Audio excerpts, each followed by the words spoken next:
আসসালামু আলাইকুম, আমি সামিয়া। আপনাদেরকে জানাচ্ছি ওয়েলকাম লাজিজ ফুড কিচেন থেকে। আজকে চলে আসলাম আপনাদের সাথে নতুন আরেকটা রেসিপি শেয়ার করার জন্য, আর সেটা হচ্ছে বিফ কলিজা ভুনা।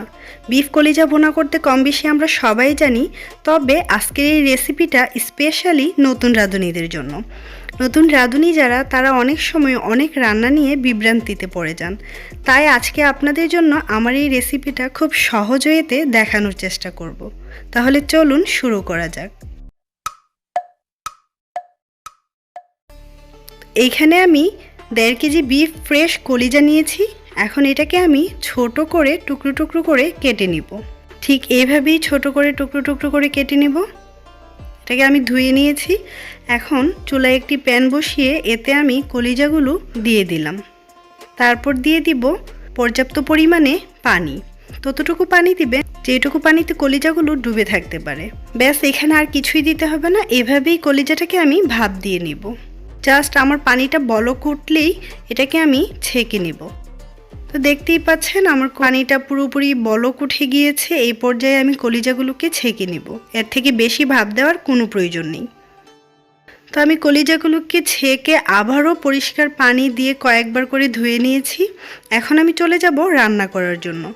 তার জন্য চুলায় একটি প্যান বসিয়ে এতে আবার ধুয়ে নেওয়া কলিজাগুলো দিয়ে দিলাম। আর এখন দিয়ে দিলাম আদা রসুন বাটা একসাথে। আর দিয়ে দিলাম এলাচ, দারচিনি, তেজপাতা। আর দিয়ে দিব পেঁয়াজ। এখানে আমি 2 কাপ পেঁয়াজ ব্যবহার করেছি। কলিজাতে পেঁয়াজের পরিমাণটা বাড়িয়ে দিলে কলিজার টেস্ট অনেকটাই বেড়ে যায়। তারপর দিয়ে দিলাম লাল মরিচের গুঁড়ো 2 চামচ। দিয়ে দিব ধনিয়া গুঁড়ো 2 চামচ। হলুদের গুঁড়া দিয়ে দিব 1 চামচ। জিরে গুঁড়া দিব 1.5 চা চামচ। আর এখন দিয়ে দিব সরিষার তেল 3 চা চামচ। তারপর এখানে দিব আমি 1 কাপ পরিমাণ পানি। আর দিব স্বাদমতো লবণ। আর এখন দিয়ে দিব কালো আর সাদা গোলমরিচের গুঁড়ো 1/2 চা চামচ। এখন আমি ঢাকনা দিয়ে দিব। পানিটা বলক ওঠা পর্যন্ত অপেক্ষা করব। তো আমার এগুলো বলক চলে এসেছে। এখন আমি এটাকে নেড়ে চেড়ে 10 মিনিটের মতো কষিয়ে নিব।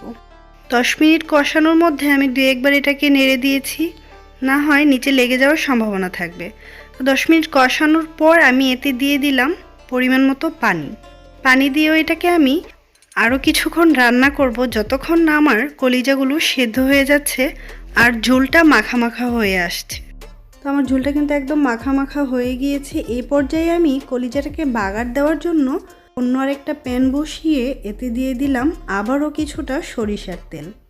তো তেলটা গরম হয়ে আসলে এখন এতে দিয়ে দিব 1/2 কাপ কুচানো পেঁয়াজ। পেঁয়াজটাকে নেড়েচেড়ে আমি বাদামি কালার হওয়া পর্যন্ত ভেজে নিব। তো আমার পেঁয়াজগুলো ভাজা হয়ে গিয়েছে। এখন আমি রান্না করা কলিজাগুলো এর মধ্যে দিয়ে দিব। দিয়ে নেড়েচেড়ে ভালো করে মিশিয়ে নিব। আর এখন এটাকে আমি ঢাকনা দিয়ে 3 মিনিটের মতো রান্না করব, একদম লো ফ্লেমে রেখে।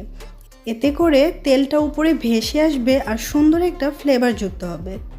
কলিজাটা পুরোপুরি হয়ে গেছে, তেলটাও উপরে ভেসে আসছে। এখন আমি এটাকে একটা সার্ভিং ডিশে তুলে নিব। এই তো রেডি হয়ে গেল বিফ কলিজা ভুনা। আপনারা অবশ্যই এটা বাসায় ট্রাই করবেন। ধন্যবাদ।